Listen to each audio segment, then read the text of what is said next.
Well, thank y'all so much for being here this evening. It is my privilege and my honor to be able to serve as host for the 10th anniversary of the South Carolina Football Hall of Fame. And I think that before we get going, I think we need to give a round of applause to Mr. David Wyatt.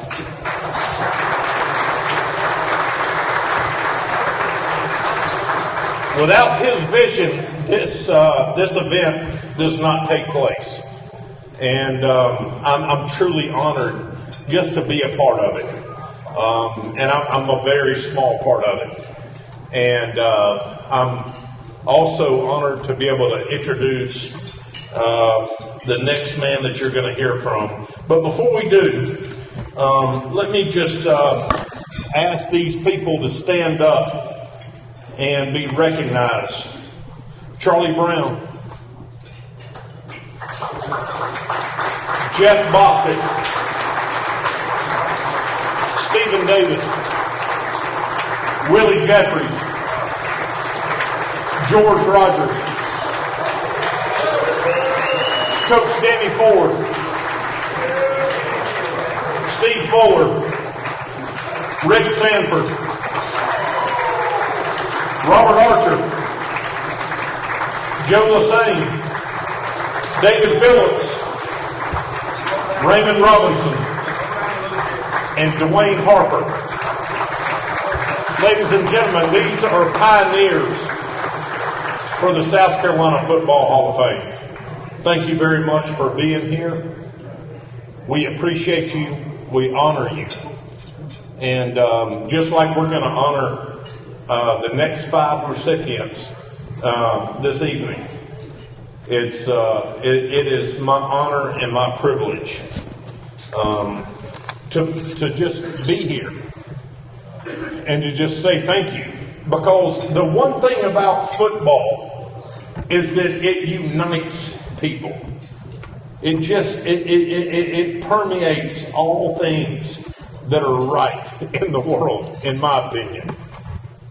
Because there's no other place in the world. Mr. Bostic, I'm going to ask you, is there another place that you can hit people in the mouth and get away with it? Huh? Is that right? There's no other sport like it. And what David Wyatt and Mike Foster have done, if they've created something that is so special and so unbelievable, to be able to identify just the fact that South Carolina, our state, produces unbelievable talent. And so I'm so honored to be here tonight. The next man that I'm going to bring up is one of the finest individuals, and I had the fortune to introduce him last night, and I've had the privilege to sit here and talk to him about life and football and marriage and everything else. You know, there's very few people that come along in life that just change people's identity. And that's what Willie Jeffries has done. He takes young men and he makes them great football players, but he makes them great individuals. And it is my privilege to tell you that you're going to be honored and you're going to be privileged to hear from somebody that has not only just coached the game, not only just played the game, but he lived the game. And I am so grateful to call him my friend. Ladies and gentlemen, Coach Willie Jeffries.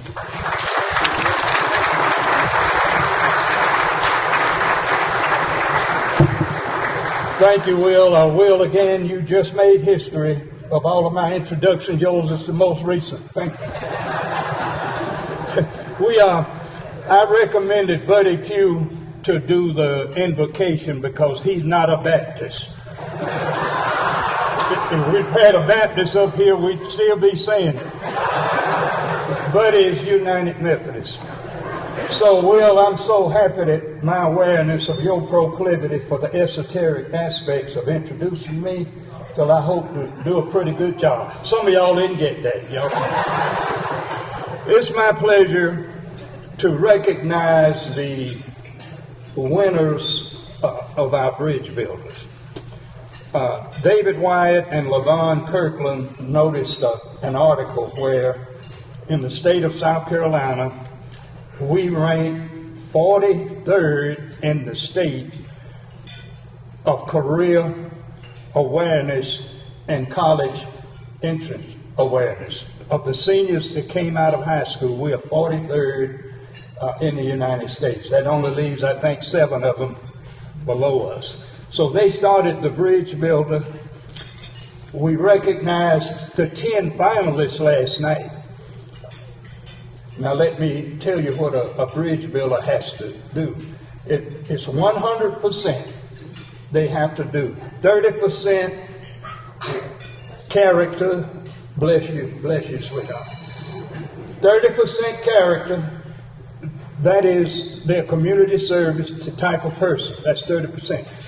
40% on the field, how they play. They got to be good players. And 30%, believe it or not, academics, their GPA. And they must have a 3.2 overall average in the core courses. Not cutting wood and sawing going to the shop. So we recognize 10 of them. Tonight I would like to give you the winner. And he couldn't come out. He's going to be a future Gamecock. Sorry, Clemson fella. Sorry, Buddy Pugh. Sorry, all that. Lamaris Sellers, quarterback from South Florence High School.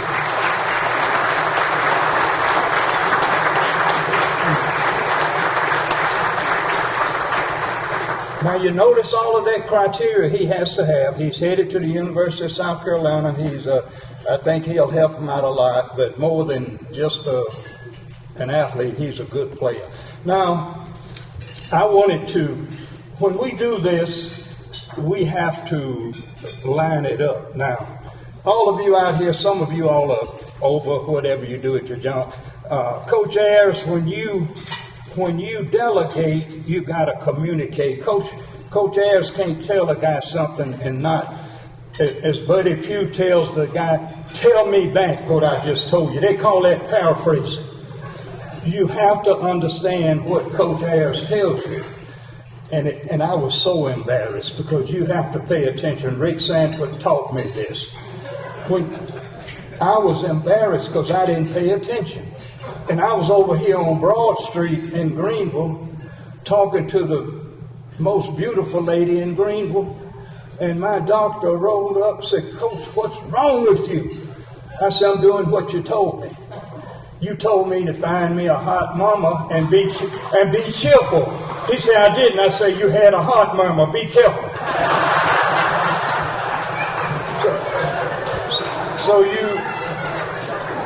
So you have to, when you delegate, you have to communicate. Last but not least, I have to recognize my dear wife. I met her in the geometry class. I was studying her shape. Some of you didn't catch that again. Well, we've been married 61 years.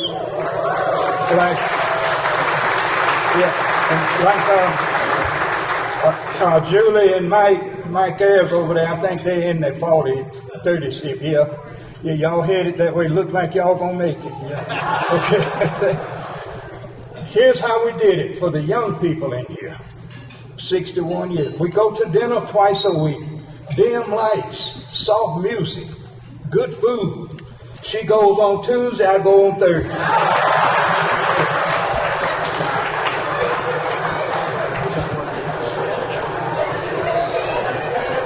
Now, Now let me do what I'm supposed to be doing up here. If any of y'all not doing anything, South Carolina State, we have our gala tomorrow night. Come over to the hotel. We're going to raise some money and have a good time. To all of the presenters, you all know 5 out of every 4 people don't know fractions. Some of them, sweetheart, they ain't figured it out. I said 5 out of every 4 don't know fractions. Well, that would be 4/5, wouldn't it? Presenter, you have a minute, maybe a little over a minute. We're going to show a clip that's going to be a minute. So that's 2.5. Well, I'm going to give the presenter 1.5 minutes, 1.5. The clip will be 1 minute.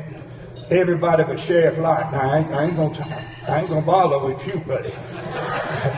Okay, that's 2.5. 10 minutes minus 2.5 gives you 7.5. Right? We align 10 minutes, but we got it cut up that way. And if you don't make it, they know about that flag. So that's about it, and I hope you don't get the flag. I would like to call a certain gentleman to the stage. Would David Wyatt please come to the stage? And he's going to remain up here.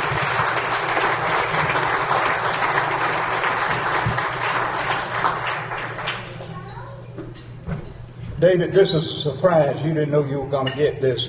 The people that work with you, and LaVon Kirkland and Mike, we wanted to buy you a present. This gentleman is the brainstorm behind everything, the bridge builders and the Football Hall of Fame. So, David, this is for you. We love you and hope you enjoy your gift. Thank you.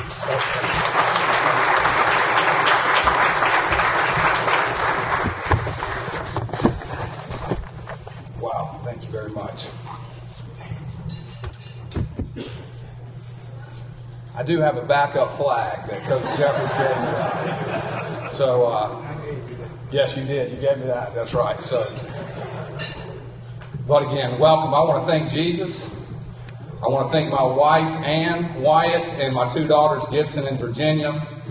I want to thank all of you. And it's always exciting when I pray about every one of you who's going to be here and set this stage, because this is a big deal. Tonight is a big deal. It's an important evening for us here. It's important for South Carolina. It's important for our nation. You know, we have some of the most influential leaders in our state, in the country, and in the world here with us tonight in this room. Leadership. I think you will all agree that today there is a gap. There is a leadership gap. The South Carolina Football Hall of Fame is inviting all of you and thanking those that have already joined us in stepping into this gap and leading. We're the hub of the Bridge Builder Excellence community. This game of football, as LaVon Kirkland, he can't be here tonight. He's recovering. He sends you all his love. But he's been an inspiration for a lot of folks, including us and the Hall of Fame in this Bridge Builder Excellence community. And he talks about football as a game that can build our state, it can build our communities, and it can connect our families. Tonight, we're here to honor the legends. And these legends are a beacon of light for our country. And it's more than just football and great coaches and great players. These guys are also great leaders. They have great character. They know that giving back, that fulfillment, that finding their God-given talents and sharing that with others for their benefit is really where you find fulfillment. So I want to thank all of the honorees tonight and congratulate them for that example that they're leading, and all of those that have come along with us to encourage them. I want to congratulate you too, and thank you for being here. This is an important night for us. It really is.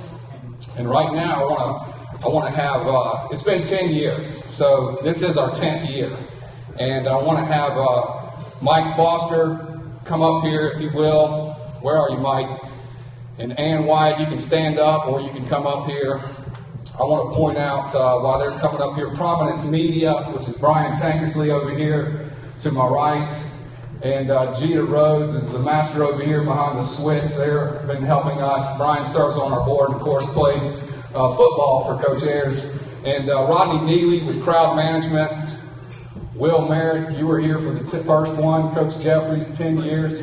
Yep, stand up, Will. And so, look, we want you to understand that these folks have helped me for 10 years to celebrate, recognize, and encourage excellence. So South Carolina can say, hey, we've got something we can be proud of. And it's all these folks in this room, these honorees, and we're adding to that tonight. There's a recipe for success here, and we're bringing it back to others. And I want you to,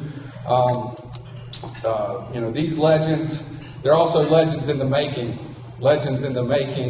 here with us as well. And so we appreciate the guys last night and y'all being role models. This bridge builder, we're building bridges. And I am very excited. We're all excited to introduce to you Michele McGee Wolfert, our new executive director. Y'all come up here. Michele, come up here. Michele is an incredibly humble sports and entertainment leader with a long history of working in education and athletics, with community building. She spent 3 years as the executive director down at the College of Charleston Cougar Club. She worked with the Charlotte Hornets through the G-Ball League. She was also an executive with Rhino Sports and Entertainment. She has the respect of the entire athletic leadership and entertainment community, and we are so excited to introduce her today as the first ever executive director of the South Carolina Football Hall of Fame. Please welcome Michele McGee Wolfert. And yes, she is the niece of Iron Mike McGee and the daughter of the legendary Jerry McGee. Put your hands together.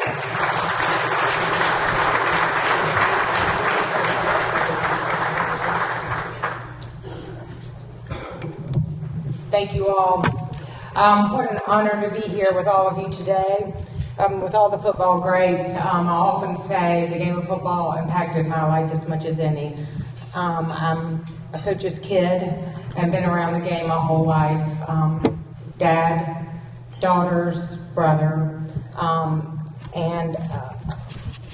as you all know, for the McGee's, family is everything, and today my whole family is over here, and I had no idea that they were going to be here.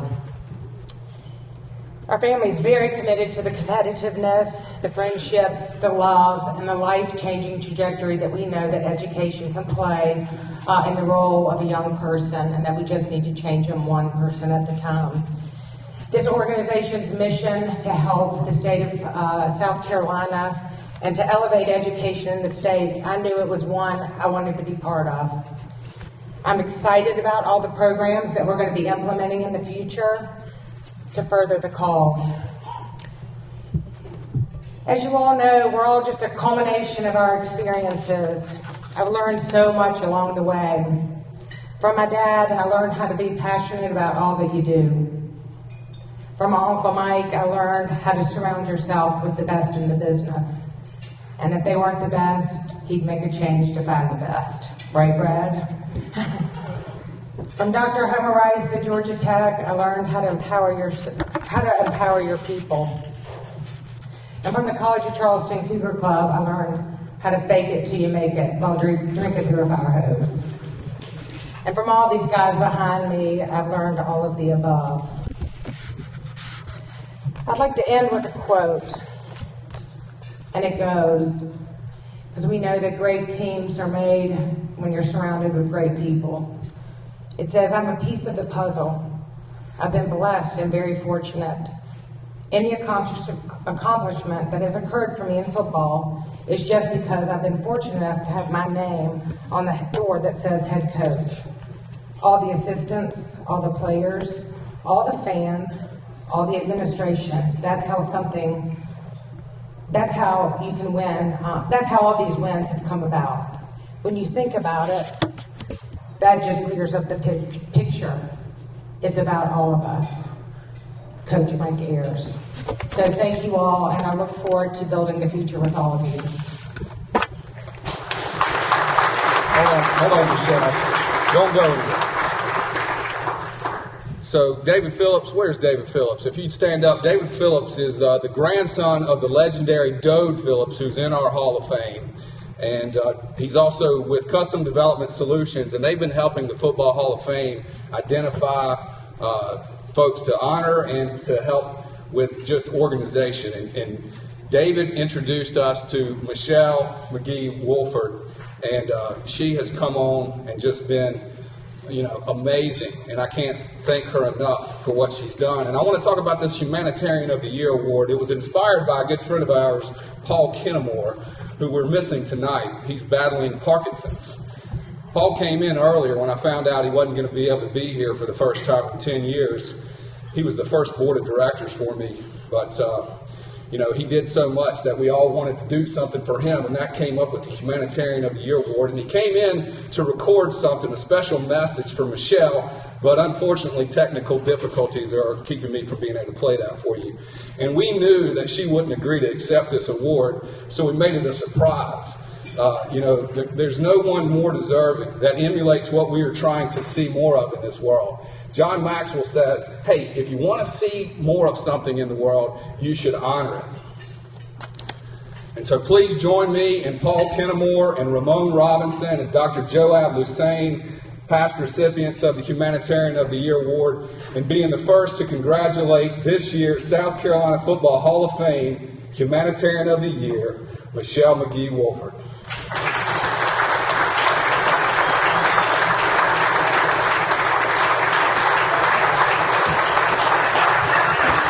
Thank you very much.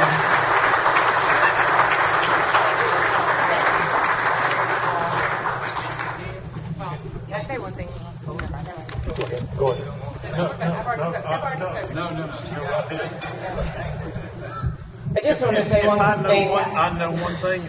Dr. Tell. You take a back seat to a woman. Yeah, I was going to say, when I was in grad school, we had the biggest spring sporting event on campus, and my job in that role was security.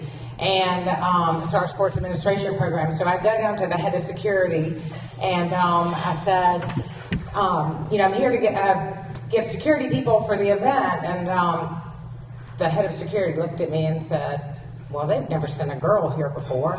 And I said, well, you've got one now. So thanks, y'all.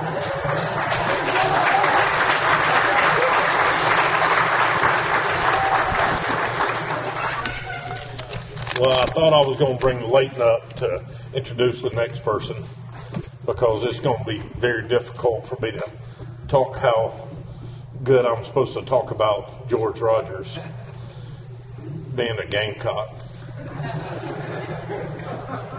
But the good news is he never scored against Clemson, so that's fine.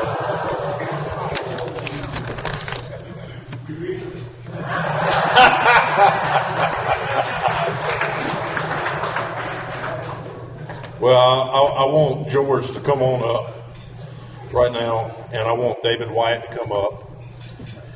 And I want to talk about how impactful this humanitarian award is, because, when you talk about the game of football, and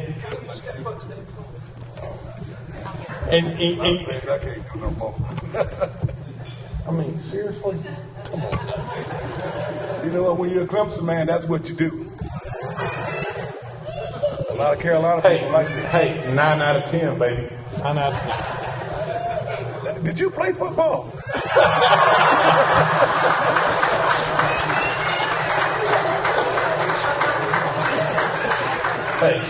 That one of my boys is right there. Touche.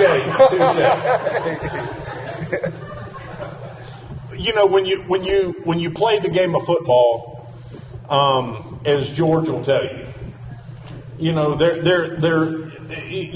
you're set apart from each other. It's not just the game. It's about friendships, and it's about teammates, and it's about just the love of the game. And so, we might have a difference of opinion, you know. And we do. But I love this man. I love him so much. No doubt. And he is a tremendous individual.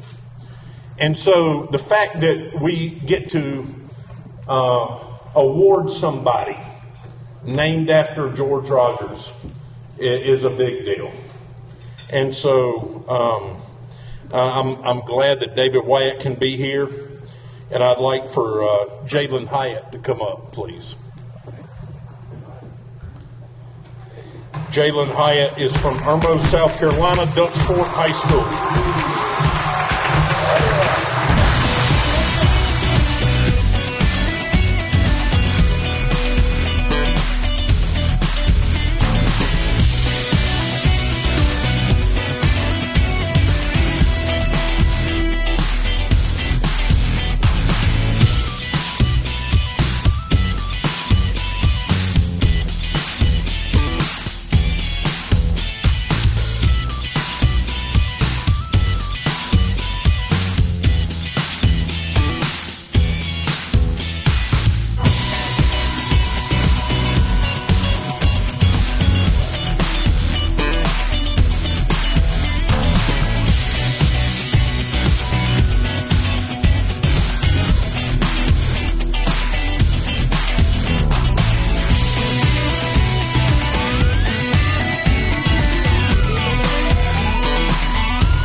Jalin, I got to tell you, you and I look identical from my playing days. I mean, we move just alike. And when I say we move just alike, it means we move nothing alike whatsoever. Ladies and gentlemen, Jalin Hyatt is this year's Blanchard-Rogers Trophy Award winner. And I think that the one thing I can say about him is that I was talking to Mike Foster earlier this week. It's not the fact that he's just that good of a football player. He's that good of an individual. Ladies and gentlemen, Jalin Hyatt.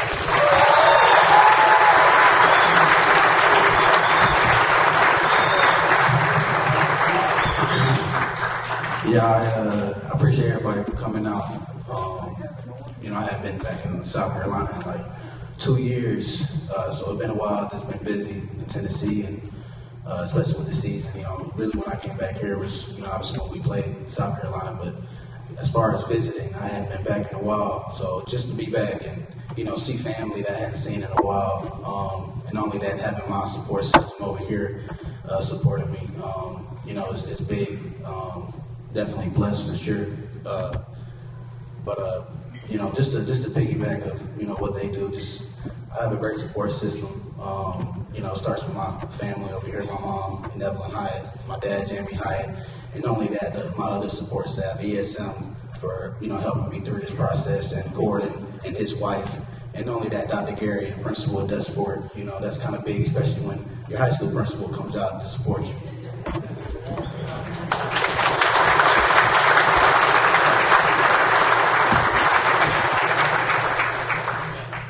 But yeah, at the same time, I have more family here that I hadn't seen in a while. And it's just a blessing to come back to South Carolina, somewhere where, this is where I started playing football, basketball, track. And just seeing how everything led up to where I'm at now, it's kind of crazy, because I look back at it sometimes and I'm like, dang, how did I get there? But like I said though, man, I'm blessed to be here. I thank everybody for coming, and I hope we all have a great time. Thank you.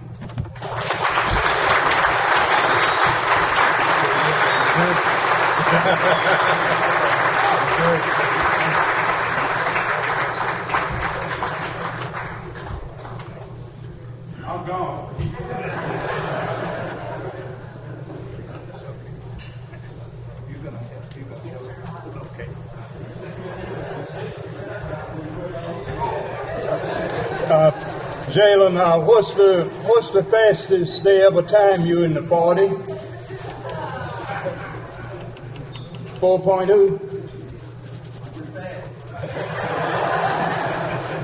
4.4, 4.3, 4.2? 4.4. Okay, he can run fast enough. From Dutch Walk High School, I believe. Okay, ladies and gentlemen, we're to the core part of our program. We're going to do the inductees of our Hall of Famers, and we do have a presenter.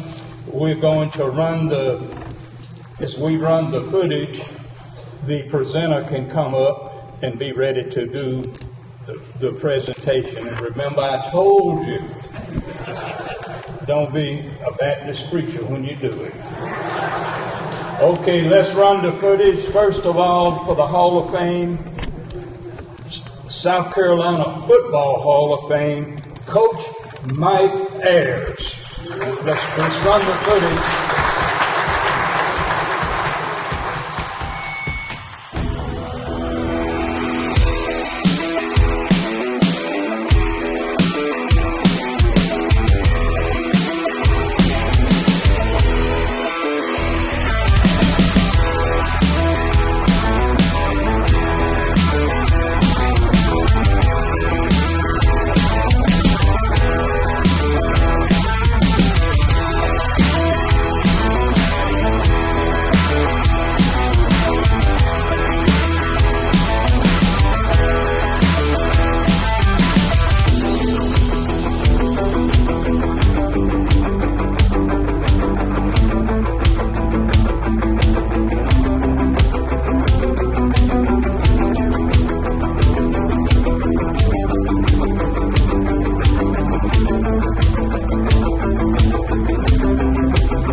I just got a break, and I was given 3 minutes, and I have a 7-minute talk.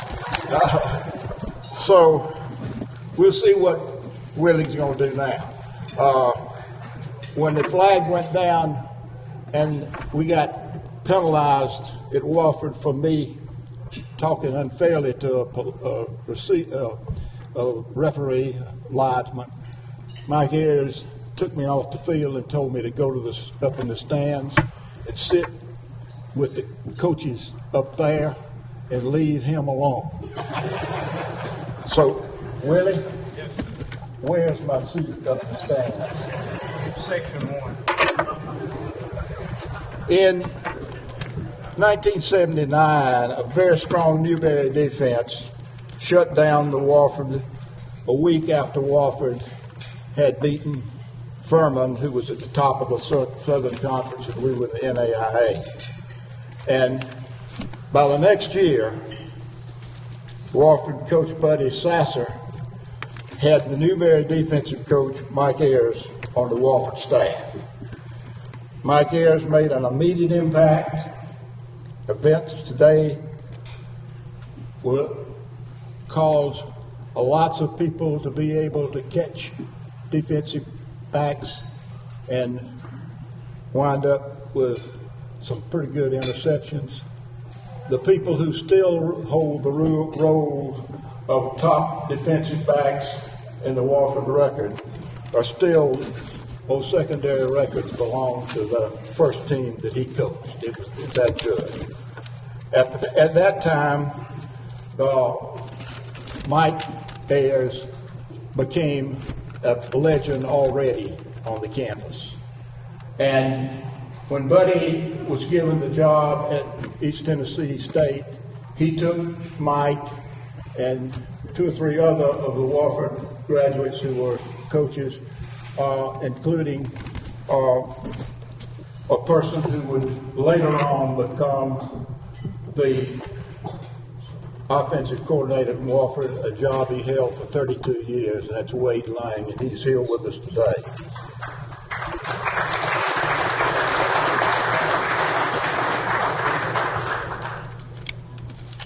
soon after Buddy was there, he became athletic director and he made Mike the head coach. And Mike fixed that program quickly. And by 1988, they were on the top of the Southern Conference and were beat NC State that year. The point in all of that is that Mike Ayers was a success before he came back to Wofford, and we were very lucky to get him. And quickly, I'd like to tell you that when Donnie Morrison tried to recruit him, after we surely wanted him worse than anybody, we had not a chance because we didn't even have a salary that would meet what he was already making.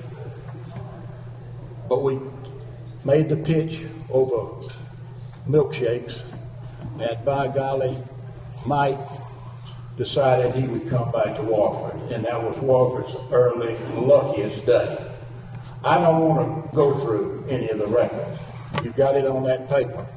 There's one that isn't on there that is important, and that is that he is third in winning as coach in 100 years of the Southern Conference, 100 years of Southern Conference football, including the Southeastern Conference and the ACC teams. He is third in that in the winningest coaches record. Unbelievable. Mike was a great coach, but he was a greater member of the community, of the faculty, and the staff.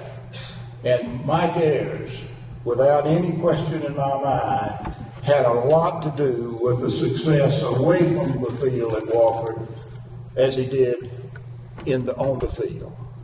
It's with a tremendous amount of appreciation and also nothing in the world but hero worship for me to present to you today Mike Ayers, a garbage man turned football player, and he was a garbage man before he started coaching. A friend for life. Mike Ayers.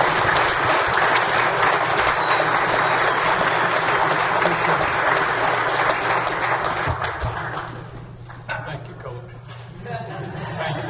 I didn't know that was not really the same. Okay.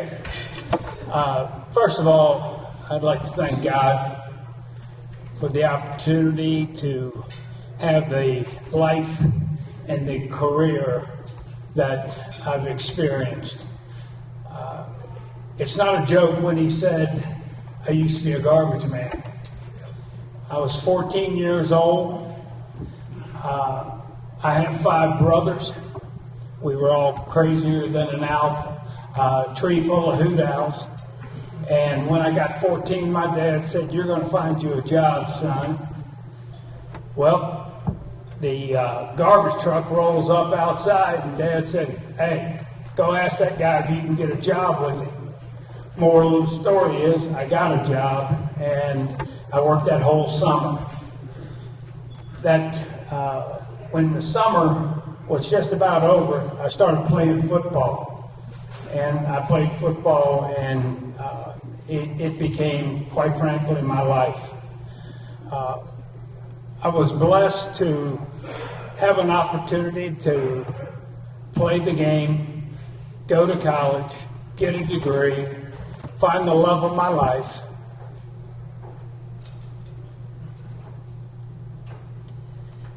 If you're not a coach's wife, you can't understand what I'm going to say right now. But my wife, Julie,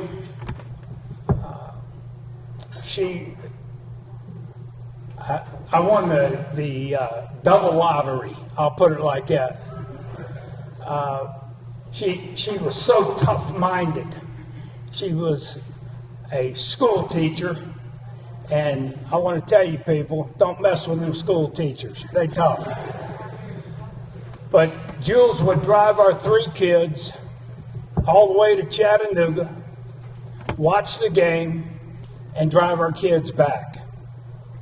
And to make that commitment for 30 years, it's unheard of. Babe, there's nobody that could have done it better than you. I've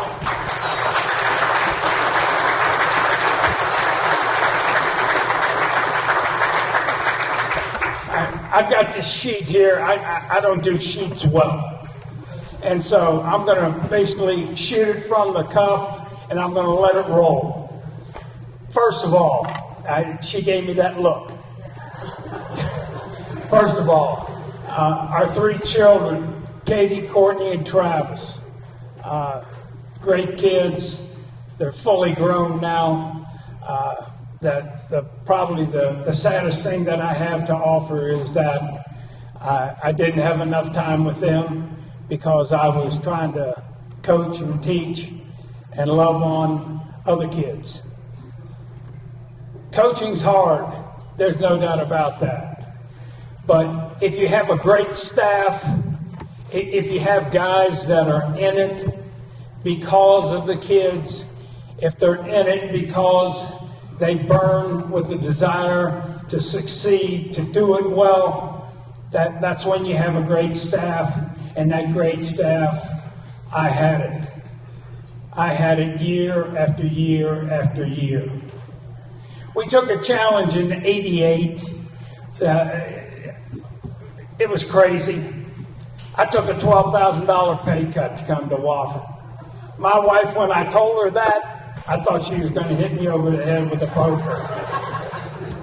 But I was driving back from the Biltmore Dairy Bar. That's where we met. They were trying to wine and dine me with a $1.50 milkshake.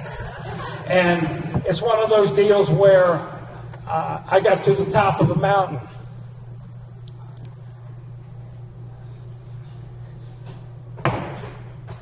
For some reason, the Lord said, "You gotta go." I came home, I told Jules, and I said, "I just think I got to go." She was supportive for a while. And then after I told her the salary, not so much. But the moral of the story is we had 30 great years. The moral of the story is we had so many great kids. So many great kids. A lot of them, quite frankly, they may not have been the best players, but by the grace of God and a great coaching staff, we ended up finding some guys that had the ability to play the game. The game is not all about height, weight, and speed. For us at Wofford, it was about the grit. It was about the moxie. It was about the toughness that every day when you came to Wofford College, when you came to 429 North Church Street, you would have to do the things that it took to be successful, and that was a hard, hard job. We gave that up front, right away, to the parents and to the student athlete. Those that accepted, we knew we had a shot. Those that didn't, we didn't care, because they wouldn't have made it anyway. The thing that I always wanted was for our guys to do the best you can do. It started with very simple tasks. Put your hand on the line. Not over the line, not behind the line. Put your hand on the line. And we started from there in 1988 at 5 a.m. in the morning. We took a journey. We took a journey that nobody thought we could do. But by the grace of God, by having a staff that was unbelievable, by having kids that bought in 100% to what we were doing, guess what? We started winning. Guess what? We went to the national playoffs. Guess what? We did it more than once. The biggest lesson that I tried to teach and that we tried to teach as coaches is simply this. Life is hard. Life is hard. When you get knocked down, you got a choice. You either stay down, lay down, give in, or give out. What's your choice? God bless you.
Good evening, everybody. I am the smaller brother, younger brother of Joe Bostic, and it's my honor to throw a few words out before he gets inducted. He was a guy that kept me striving to go forward. He was a monster at 12 years old. He was like 6'2", 190 or something. Everybody thought he was a 17-year-old and he was 12. And guess what? By the time he was a senior in high school, he was like 275, 280. We didn't hear that in 1975. But he goes off to Clemson, and I've got to play in a high school all-star game, and I played linebacker.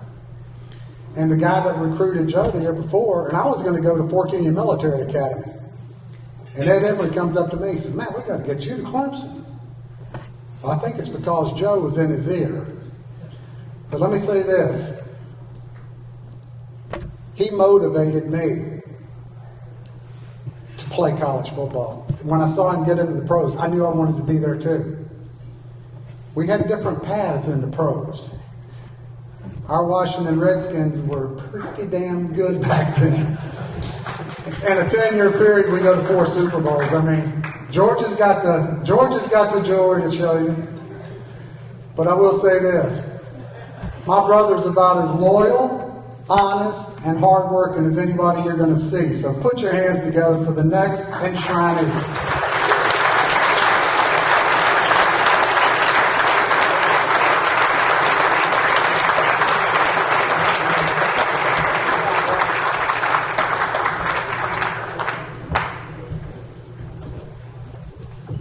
Coach Jeffries, you can throw that flag at me as many times as you want to.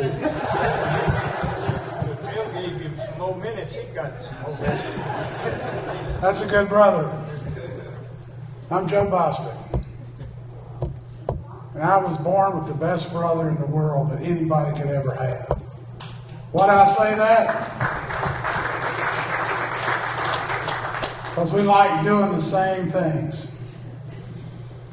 I look out and I see Brad and George and Rick Sanford here somewhere. I'm back here, Joe.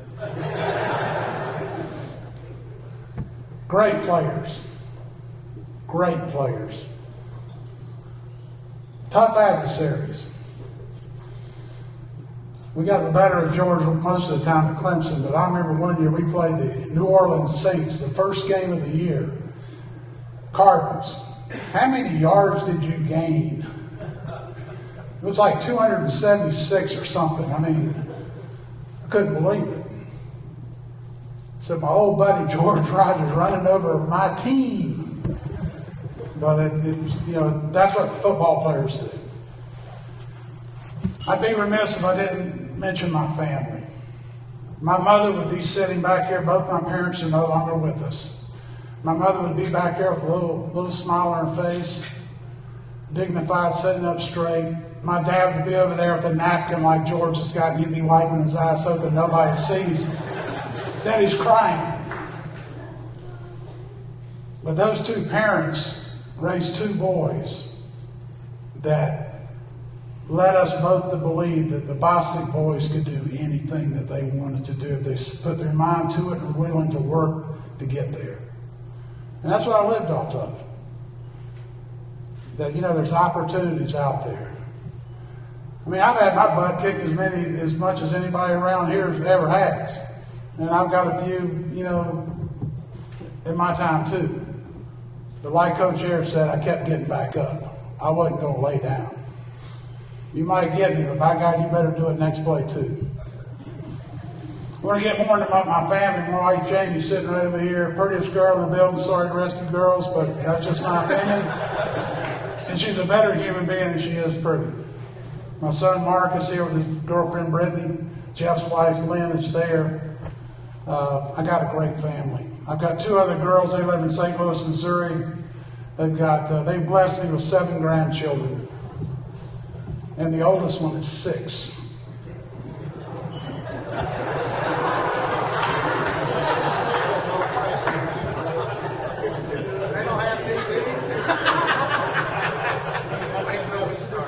Yeah, and I get their house there last summer, and you got like 7 speakers in a house going off at one time, not singing the same song. I told my daughters, you got to wean old Grandpa in. I said, I go an hour today, an hour 15 tomorrow, I go an hour and a half the day after that. I said, Grandpa ain't used to this stuff. I got my teammates over here. Steve Fuller, great player, great human being, and the best leader that I've ever been around. We were playing South Carolina, we were in Columbia, and we go up 24-0, and they come back and it's 28-24. And I mean, this is the only time I've ever been in a football game in my life where I literally felt like I could throw up. We had lost a 24-point lead in less than a half. And I'm about ready to throw up on the field. And we get in that huddle, and Steve looks up and says, you big boys better give me time. We're running down this damn field. We're going to score a touchdown. We're going to get the hell out of here. And that was my Pepto-Bismol right there. My stomach just went, Because if Steve Fuller told me something, I knew we had a possibility of doing all right with that. And we go down there, and Jerry Butler makes an unbelievable catch. Heartbreaking loss for the Gamecocks, great win for us. We got some other teammates. Guys that are not as great of players as Steve. You got Billy Wingo, Bob Goldberg, Joe Gaston. Billy Wingo played football and baseball. Got hurt, tore his knee up one year. And all the training facilities said, you're not going to be able to play baseball this year. And that's all you had to tell Billy Wingo. First game of the baseball season, who's playing second base? Billy Wingo. And Coach Ayers talked about grit. And those cats back there, I'm going to tell you, are grit. Joe Gaston is a preacher here in town. Or in Greenville, Spartanburg. Which one? Easily. I was close. Good human being. Came in, what year did you come in? 76? 77. Came in, walk on. I liked the kid from day one. I sit there and asked him one day, a few years back, I said, Joe, did you ever get in a game? What many plays? 2 plays in 2 years. 2 plays. Every day, battling, working, walking on, paying his own way, because he was dedicated, and he had told somebody somewhere, I'm on the team, and I'm playing. Didn't take no quarter, didn't give no quarter. And I respect guys like that. Because, we're all born, we're not born George Rogers out of Duluth High School, ends up with a Heisman Trophy, great first pick in the draft, all this stuff. Yeah, he worked his butt off, but he had a lot of talent. Everybody doesn't have George Rogers' talent. But I'll tell you what, I appreciate the guy that comes in and works and does his job and does everything he's supposed to do and is full of grit. That's the kind of guys I love. And, you know, I saw this little thing on the University of Virginia. I'm almost through here, and it reminds me so much of what happened at Clemson University when I was playing. The University of Virginia played the University of Baltimore, University of Maryland in Baltimore, and they were the first team, the number 1 seed, that lost to a 16th seed in the NCAA tournament a few years back. And they came back the next year and they won the national championship. The next year they beat Texas Tech in the finals. But they went through that season being the biggest embarrassment that they had lost to a 16th seed. And they saw this doctor on TV, and he made this statement. It is so true in my life and probably in most every person's life here. And it talks about adversity. He said, this doctor said, if adversity is used correctly, if it's used correctly, can take you to a place that you could have never gotten to any other way. In those days, when Coach Ayers was talking about 1988, well, I'll tell you, something happened in 1977 at Clemson, and I was there. We won 5 games my first 2 years. Clemson University had not been to a bowl game since December 18th, 1959 to 1977. And Coach Charlie Pell walked in and he said, boys, he said, I've won everywhere I've ever coached, and I will win here. All I got to do is teach you guys how to win. And so we went through all that diversity and all those days, and they were long days. And we ended up using adversity, and we used it correctly, and it took us to a place we never could have gone any other way. In my last 2 years at Clemson University, we won 19 games. We ended up 6th in the country. We were 11-1 in 1978. We beat Woody Hayes. You remember Woody Hayes? Slugs my teammate on the sideline. And I was so aware, my mother had to call me the next morning and said, Woody Hayes got fired. And I said, for what? He hit Charlie Bauman. I said, where did he hit him at? I thought maybe he'd seen him at a bar or something later on. He said, no, during the game. I said, oh, okay. But it was an honor to play for that team. And it's an honor to be in this Hall of Fame.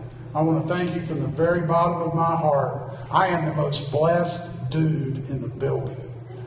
And I mean, I've just had a great life, and I surely do appreciate this Hall of Fame. I appreciate each and every one of you. I love and admire my family. I got spades. It's just great. Thank you.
Coach Jeffries. Yes, sir. I do have my gun. Okay.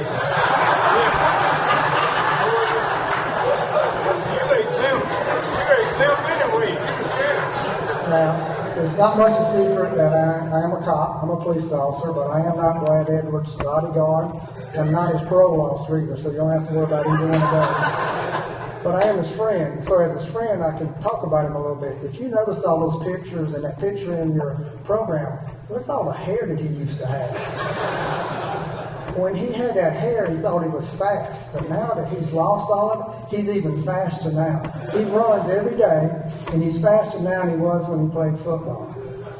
But he is my friend, and I've had the opportunity to watch him grow from a player to the man that he is now. And he has been a role model to all of us, on the field and off the field. He's someone that we have all followed. We saw him break Clemson's heart with an interception and a run back for a touchdown. We saw him break the Buffalo Bills' heart in the Super Bowl with 2 interceptions, and he has that big old ring on his finger too. He let me wear it one time, and it weighed about 10 pounds. But Brad has been someone special. If you watched him on the field, he was always professional. He always played the game hard. As Coach Ayers talked about, he had that grit. He had it.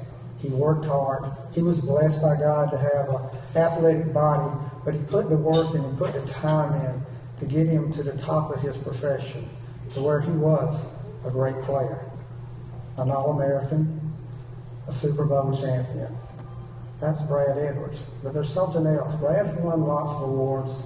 Been AD. Now he's being recognized by his fellow football players in the NFL as the CEO of the Alumni Association. But there's something else. There's 2 other titles that he's most proud of. And those are titles you don't hear too much. And that's husband and father. That is what he's most proud of. He'll take all these other awards. He loves them. He likes them. He's earned them. But being a father and being a good husband is what makes Brad Edwards stand out. What he has done in our community, and when I say our community, that's all across the United States. Wherever he was at, he always stood tall. And he always stood strong. And he made all of us proud. So he may be number 27 up here on this poster, but in the Gamecock's heart, he's number 1. My friend, Brad Edwards.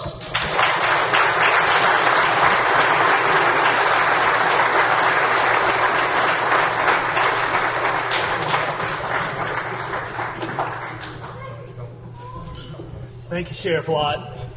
Coach Jeffries, I'm not as dumb as I look. I brought some heat, but I also may not be as smart as I think I right, you take it up with the sheriff. I also might not be as smart as I think I am to bring someone, a law enforcement officer, up to introduce you who knew you at least 2 decades prior to social media. So I don't know how smart that was either, but Sheriff, thank you so much, and thanks for all you've done for the people of the Midlands, the state of South Carolina, the country, all the training programs that you do, and you do it the right way, through collaboration, care, de-escalation, all the right ways, and just a model for, community development and a community partner. So fortunate to have your friendship, and just it's great to be here tonight. Thank you to the South Carolina Athletic Hall of Fame. David Wyatt, thank you so much for your vision. It was wonderful to be a part of the Bridge Builder ceremony last night. That was really wonderful. Mike Foster, it's been terrific to get to know you. Michelle Wolfert, congratulations to you. And there she is back there. Just so appreciative to you and Uncle Mike, who got me into this business and set me on this path a couple of years outside of the NFL. And I have to tell one quick story about Mike. And I'd usually get into the office about 7 or 7:30, and every day I would have 3 to 5 messages from Mike already waiting on my voicemail. And they all came in from like 3 to 5. So I think the guy just woke up and didn't sleep and thought of things for me to do. So and they'd always be big, things like we need to redevelop this or build a new building and all this kind of stuff. And so one day I left the Roundhouse in South Carolina, was a chief financial officer there for several years at the University of South Carolina. So I left the office and left my office phone forwarded to my cell phone. So about 4 o'clock, it might have been like 3:59 or 3:50, something like it was right before 4 a.m. My phone rings, and I lean over and I look at it, and I look down at the number and I go, that's Mike's office phone. He's calling my office phone to leave me a message, and it's routed to my cell phone. So I pop it open and clear myself up like I'm sitting in the office, and I open the phone up and I go, Mike, is that you? What are you doing? And he goes, that was the only time I've ever seen him at a loss for words. And he goes, what are you doing in? So I said, well, I just had a lot of work to do. I just take this job seriously, and we got a lot of stuff to do. And he goes, okay, I'll see you later. And I don't hear from him till mid-morning, and then I hear from Ginger. About 11 o'clock, Ginger calls me. She goes, Mike told me about how hard he's been working you, and you've been in there at 4 a.m. in the morning in the office, and it got me one thing I'd never gotten from him before or got after, which was a full weekend without calls from Mike. So it just got one of them. So it was tremendous. And Will, appreciate you being here. And I learned a long time ago, don't go toe-to-toe with the great George Rogers. We were sitting at a function one night, and we were trading barbs back and forth, and I said something like, like football players do. And I said, I got this great picture of me scoring a touchdown in Clemson, and that's something you never did. And he goes, oh, yeah? He said, I got this great picture of a Heisman Trophy, something you don't have. I said, touche. But it's great to be here with you. Thank you again for letting me be here. Certainly, I've got some wonderful people here with me. As important as anyone, my two older sons, Jackson and Thomas, I could not be more proud as a dad of what I am, of the two of you and the young men that you've turned out to be.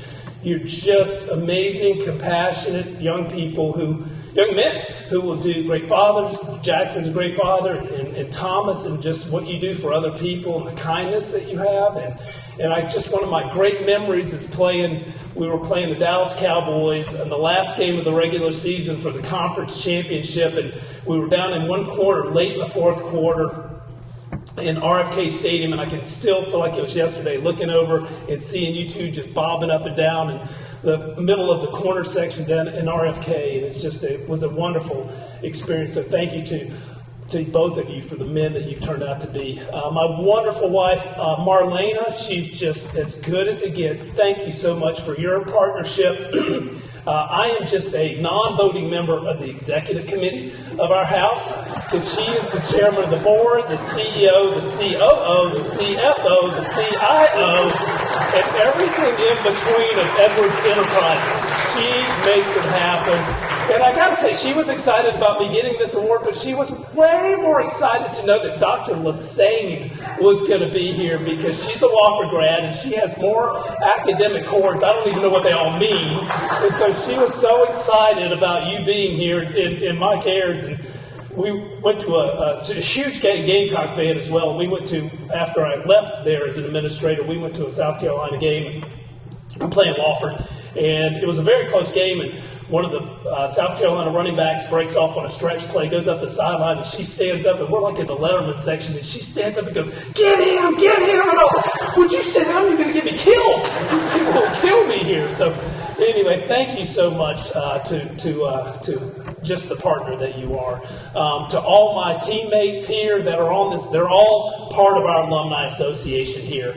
And all those that came before me, it is just a privilege and an honor to serve all of you who are NFL alumni.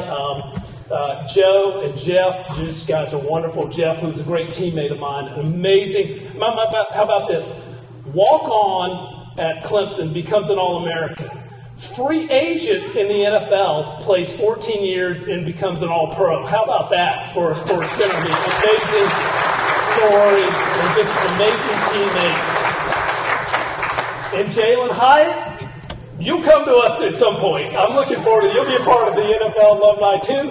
And I figured out, I know exactly how to defend you. This will be easy. I know exactly how to do it. On the first play of the series, when you got the ball, you guys are starting on the 25-yard line. I'm going to go all the way back to the back end in the end zone, put my feet on the back of the end zone and go ahead, get behind me now.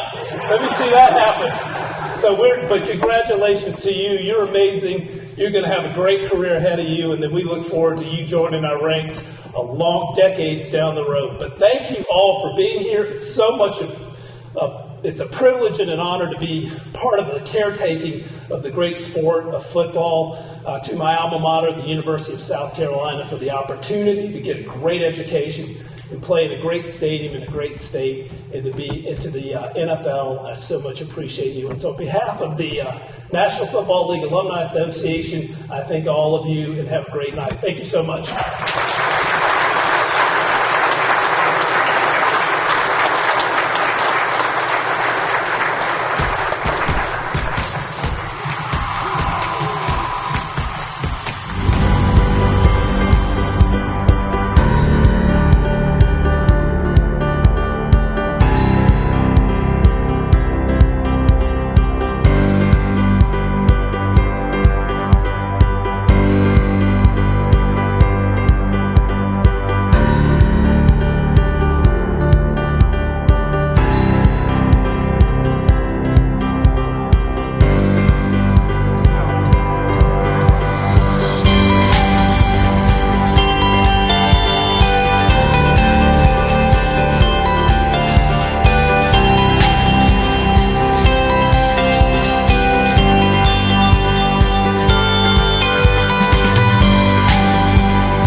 First, let me begin by addressing the Honorable Coach Jeffrey. I'm very happy that your wife was able to be in attendance with us today. So it must be the same great ambiance, a special moment to be in the same ambiance today. On August 7th, 1945, my father, John Gilliam, was born in Greenwood, South Carolina, where he was raised. He attended Brewer High School, where he excelled in basketball and track. In his junior year, because of his blazing speed in track, the track coach asked him to come out to do football, where he showed up and showed out. So much so, he was offered scholarships to D1 colleges and HBCUs, but he decided to go to South Carolina State University to honor his South Carolina roots. After graduating with a double major in biology and physical education in 1967, he was drafted in the second round by the new expansion team, the New Orleans Saints. In the New Orleans Saints' first game on the opening kickoff, he ran it all the way back for 94 yards. Yes, he scored the first touchdown in the history of the New Orleans Saints franchise. 3 years later, he was signed by the Minnesota Vikings, where he led the league in receiving yard average, also finishing second in receiving yards and receiving catches. In Minnesota, along with his teammates Fran Tarkenton, Chuck Foreman, Alan Page, Jim Marshall, and the Purple People Eaters defense, he played in Super Bowl VIII and Super Bowl IX. He took the L, but he still made it.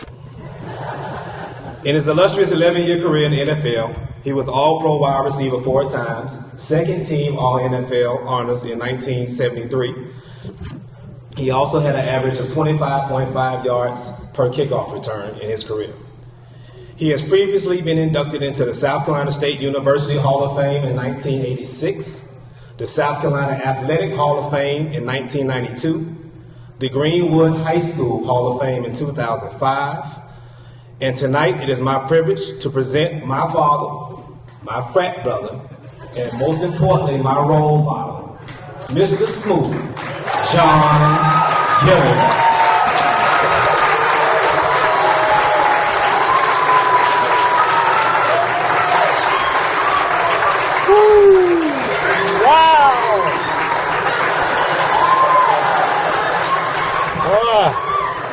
I tell you, boy, you know how to do it. David and the Hall of Fame committee, I want to thank you guys for honoring me tonight. When you called me, that was the greatest call I ever had in my life, and told me I had made the final 5. Thank you again. This has to be the greatest day of my life.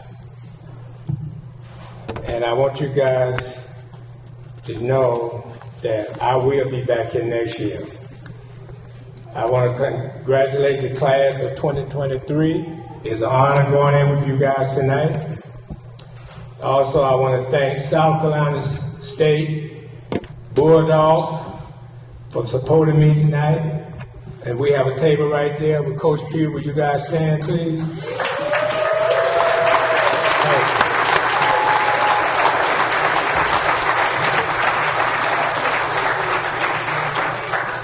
And I have another table right here with my family. Will you please stand?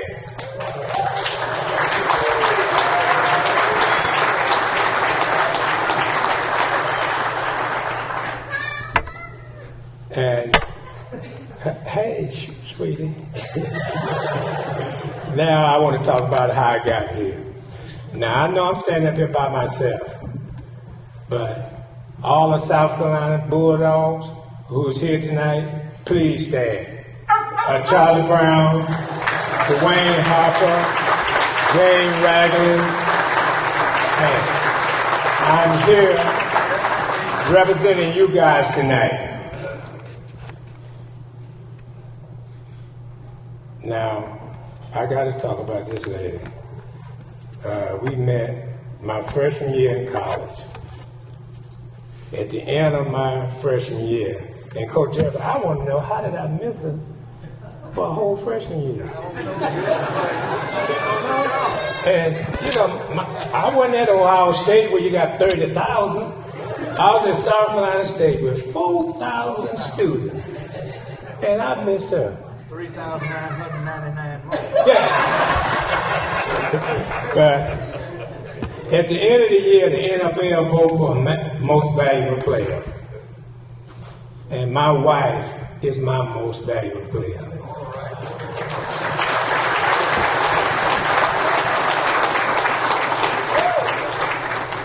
Fanny, I can't say enough about you.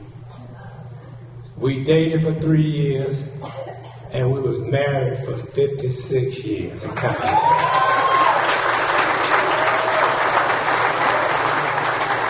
It doesn't get any better than that. Matter of fact, they don't make them like that no more.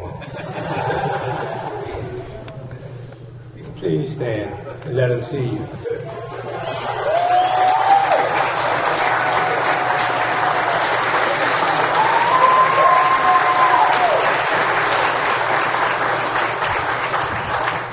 By the way, my wife was an attorney, and I came home one night clowning. She said, "John, I don't need this." She was like E.F. Hutton. When she spoke, I shut up. I got to thank my sister, who's been my closest friend all my life. Our siblings are 5, and there's only 2 of us left. And my sister and I. Stand up and let them see you.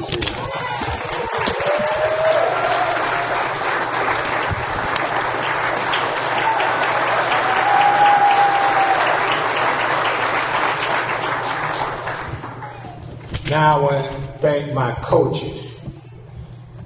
The reason I'm standing here tonight, I had great coaches. And I played for 5 teams. Coach Jeffrey, Bud Grant told me once, I said, "Coach, you win every year. How do you do it?" He said, "You don't go to the Kentucky Derby with a mule."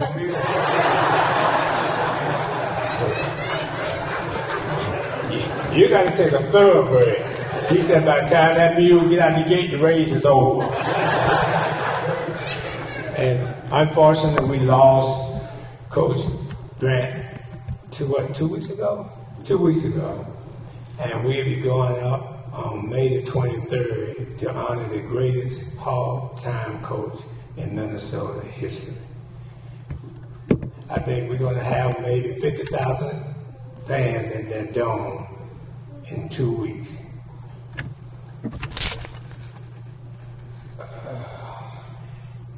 Now, I got to thank my mother, because I wouldn't be here without her.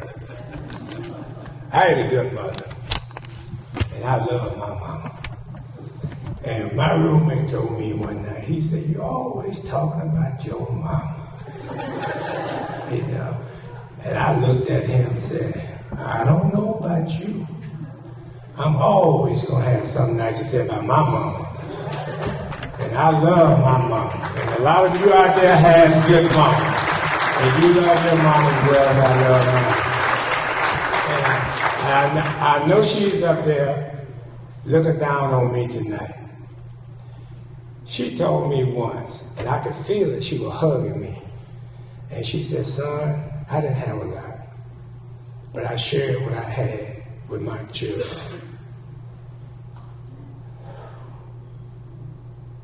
She said, the Lord blessed me through you.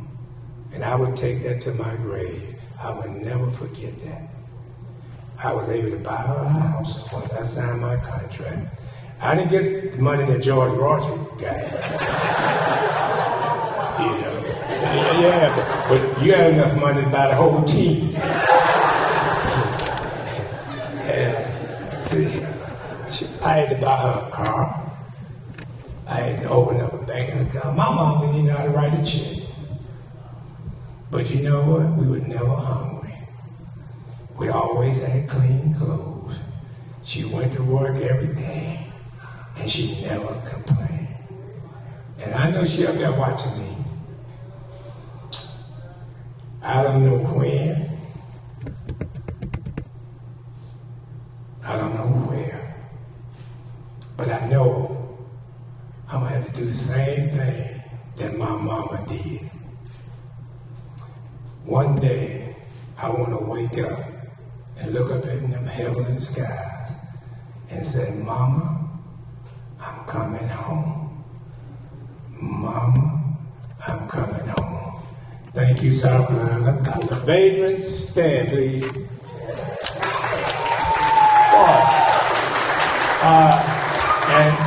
And our husband, Romy. Okay. Pandora and Capers. Now this is my angel daughter here, Terry and Rick. I guess you guys read my article. I had a heart attack in June. I was playing golf and I didn't feel good. I was lightheaded. So I played 6 holes. And I got out the cart to hit my second shot, and I staggered. I had no pain, no chest pain. I told the guys, I said, look, I'm going to play 9 holes, and I'm going home. So my daughter, Pandora, called me on the 8th hole. And I said, Pan, I'll call you when I get home. I don't feel good. She said, well, Daddy, go home now. I said, no, I'm going to play 9 holes. And I'm going home, which I did. And as my doctor said, we all go home, lay down to die. So I tried to lay down, and I was uncomfortable.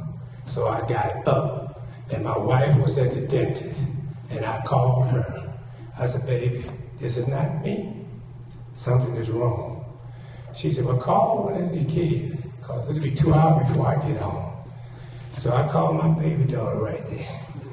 And she said, Dad, call 911. I said, no, I'm going to take me 2 times and I'm going to go sit up here and watch television till my wife get home.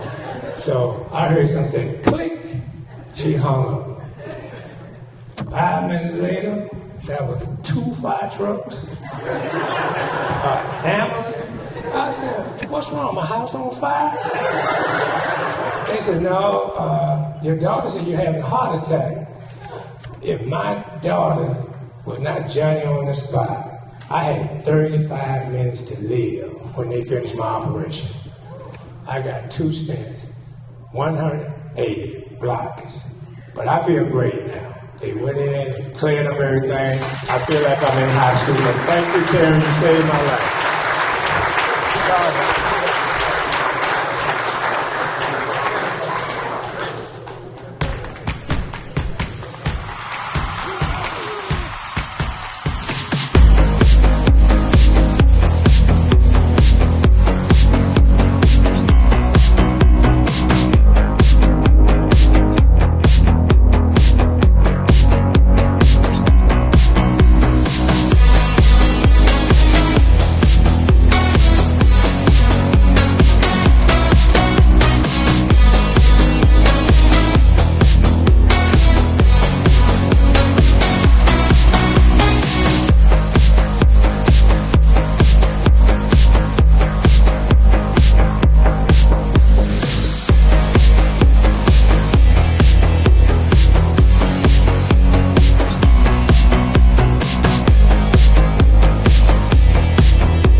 Good evening. I get the privilege of introducing one of the greatest human beings I've ever been around. What an honor. He don't know what an honor he bestowed upon me when he called me. But I did not coach him directly. He was a running back. But I was the offensive line coach, and I was coach of one of his coaches on the team. But he made me a better coach and a better man. To tell you a little bit of something about Stanford Jennings. His smile is so infectious. He makes people better everywhere he goes. He's one of the greatest human beings I've been around. You know, when you coach as long as I have, you've had a lot of great people that you think, well, I sure would like for, if I ever have a son, to be like that. Well, Stanford is one of those. He is simply amazing. He was never big-headed, as some of them running backs can be. All right. He was always humble. To tell you how humble he is, most of the room over in that back corner is filled by his linemen that blocked for him back in the 80s. So I've been coached up by how long I could talk and all this. So one quick story to tell you about his humbleness. We were playing Marshall one night, and Stanford was running through them like you wouldn't believe. And they were so envious, they started calling him Stanford Jenkins. They never got his name right. He never said a word. I said, man, we call up there to the SID. We'll get on. Don't worry about it, Coach. It's fine. It doesn't matter. And he just continued, and he wore them out. I think it just added fuel to the fire. But, you know, they told me no statistics and all that sort of stuff, but the man was 3-time player of the year in the Southern Conference. But if you took a vote in the locker room, he would have been 3-time most favorite player as well, because he was that kind-hearted and that generous to everybody, and he was such a humble person that it was a joy to be around at all times. We even invited him to the offensive line meals. And that was their idea as well. But if you've ever been around a person that makes you better, that's Stanford Jennings. He is very special. Look up the word class in the dictionary and you'll see his picture. And it's my privilege to introduce to you Stanford Jennings.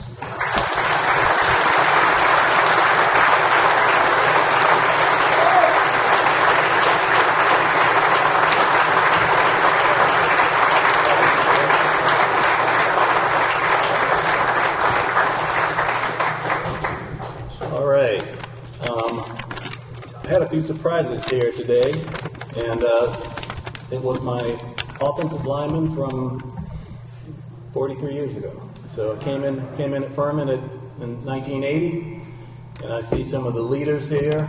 The leaders were on the offensive line, and again, coached by Coach Caldwell, and they really made me better. They instilled the confidence in me, and again, I was just, a rookie, just make sure I wanted to kind of get it done. But again, they basically just gave me so much confidence that I knew that I had to do well for them, because I knew they were working as hard as they could for me. And again, it's just such a surprise. And again, this was not scripted here, but I just could not believe when I saw some of the faces of the teammates that came here today. And my 2 quarterbacks, Tim and Dave Sharpie, and again, one of my offensive linemen that I've seen, I would say, since we graduated twice, and I think there's one I've seen just one time since. So again, I just can't tell you how proud and happy I am to see these faces. Thank you for the honor in of this award. When I consider the previous recipients of the South Carolina Football Hall of Fame Award, I'm even more grateful from this recognition. First and foremost, I want to thank the South Carolina Football Hall of Fame organization for the incredible work that they do for the South Carolina students. This organization, with regards to the mission, it's clear in celebrating the excellence, the education, the encouragement, empowering themselves and others to bring about the best for South Carolina communities. I think this is so important for these student athletes. As I kind of reflect on my own years, going way back now, It's amazing to see the life skills that are so transferable to me after my career.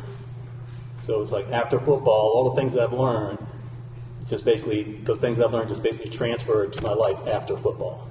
So I think these really drive that home to your kids and these young kids as you encounter them. So I think, as they said, I'm from Summerville, South Carolina, where we're kind of known for a football factory. Played a lot of sports, but football was kind of the main thing, and that was due to we had a legendary coach, John McKissick. We were kind of a football factory, and we had a lot of winning. So that was kind of instilled in us from a foundation. So when you think of me and all of the others, we're looking for the leadership that we basically saw in hard work, the dedication, preparedness, and basically teamwork. I think it's one of the things that Coach McKissick didn't tolerate was prima donnas. So that was something that always stuck with me, and it was about, okay, it's teamwork, and we won as a team. Winning was something that was basically kind of ingrained in us, and I think through my 4 years of freshman through senior year, only lost 2 games, and that was in my sophomore year. So I knew something about winning. So that type of preparation took me into Furman, where it was kind of like the development was kind of continuing, where it was kind of amped up even more when being a part of Dick Sheridan's coaching staff, which, again, in my opinion, was probably one of the best coaching staff I've ever been around, to basically have the knack of basically developing players and getting the best out of all of the players. And I'll admit, I was not heavily recruited. There was no Carolina, there was no Clemson offers. There were, the schools within South Carolina, but I knew, okay, if I'm going to make the best of my path. Good morning. I'll talk to you about that. I talked with Coach Pugh about that earlier. So. But I did visit South Carolina State, yeah. But kind of with that, all the different schools looked at. Furman was the one that really just kind of drove home to me. And like I said, with Coach Sheridan, Coach Johnson recruited me. Again, Coach Caldwell with the offensive line, and he was, they were such great teachers. They made us all better players. We weren't the greatest, said we were the greatest athletes, but they made great players, and we knew the game. We worked hard. There was a tremendous amount of dedication. So all of the different ingredients that really just kind of amplified during the college years that I, got within at high school. Again, I kind of touched on my teammates. I call them teammates for life. It's hard to even explain the camaraderie of this group. We won a lot of games. We were successful, but we worked hard. And I think through all of that, the blood, sweat, and tears, as they say, we have such a tremendous bond that it's kind of unmatched. And I think even going to the pro level, it still doesn't match the type of camaraderie that we have at Furman.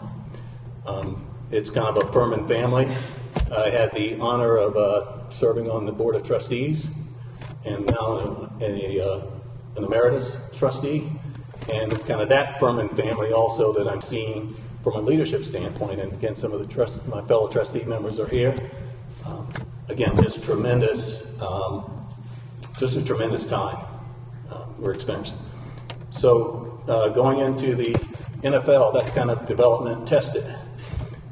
So the small school, going into the NFL, and okay, how do we stack up?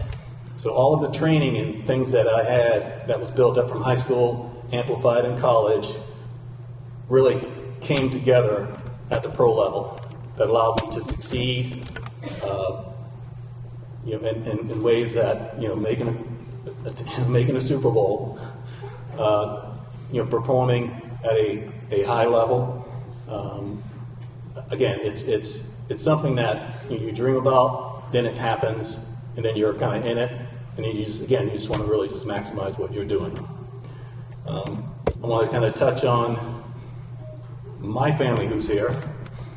I have my beautiful wife, Kathy, of 37 years. My daughter, Kelsey. So if you saw the kickoff return I had in Super Bowl 23 back in '89, Kelsey was born the day before that game. So, and Kelsey, for you Furman folks, Kelsey is a Furman graduate. She graduated 2011 from Furman, 27 years after I graduated. So,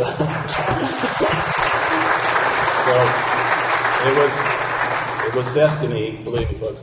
My son Jamie, who I'm super proud of, Georgia Southern grad and exceeding in the pharmaceutical sales world. So cannot be more prouder than what I am for my two kids. And my parents, who have since passed, I know they are looking down, smiling. Been such an inspiration to me. Education was so important, it was critical for them. And my dad and mom, it was basically the student-athlete piece. Student was always going to come before athlete, not the other way around. So I knew that, and that's why it was critical to make sure you take care of the athletic side of it, the academic side of it, because that's what brings about the athletics. Because if it doesn't happen with the Bucks, you don't get the opportunity the other way. So I want to, again, just kind of thank the organization for this recognition, and I'll kind of leave you with their own powerful slogan. It's more than football, it's making a difference through football. Thank you very much.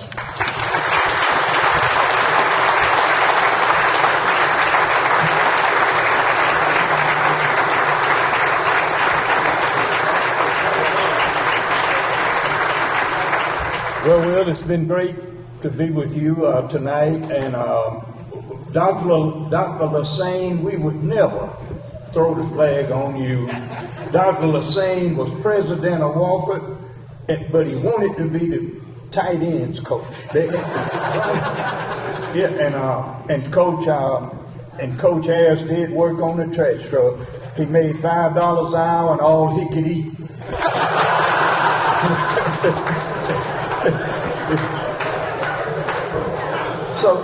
So Will, we're going to invite the inductees when we close out in just a minute. The inductees come up and get your plaques. We're going to take your picture. And Will was just telling me that before I do that, Coach Few, you and Hap, that our athletics director come. She's not here tonight, because let her know that we were going to introduce her. Because, buddy, I want her to put some yeast under your check to make it right. For all of you here, Dr. Lesesne, I said yeast to make it rise. You go, and then I'm going to close it out. Yeah, well, the only thing I was going to tell Stanford is that, he didn't make 1,400 of these on the SAT. He didn't? What do you mean? Well, he ran a 4.3, it didn't matter. I was going to tell Stanford that the only reason he was a good running back, he had good offensive line. Well, he really did. They're all over there, too. And they're all back there eating food. Really? Okay. All right, you close this Okay, ladies and gentlemen, I don't know if I'll make it back next year, but I think I will. And, buddy, I'm going to tell it. I was walking through the graveyard the other night, and I saw all of this writing on a tombstone. Stranger, do not pass me by, as you are now, once was I. Did y'all catch that part? You got that part of it. Stranger, you got to listen. Stranger, do not pass me by, as you are now, once was I. But then he kept on writing, as I am now, you soon will be. get ready and follow me. I didn't care for that. I hurried up. I wrote under that. I do not agree with your consent till I know which way you went. Hey, how about a big round of applause for Coach Willie Jeffries?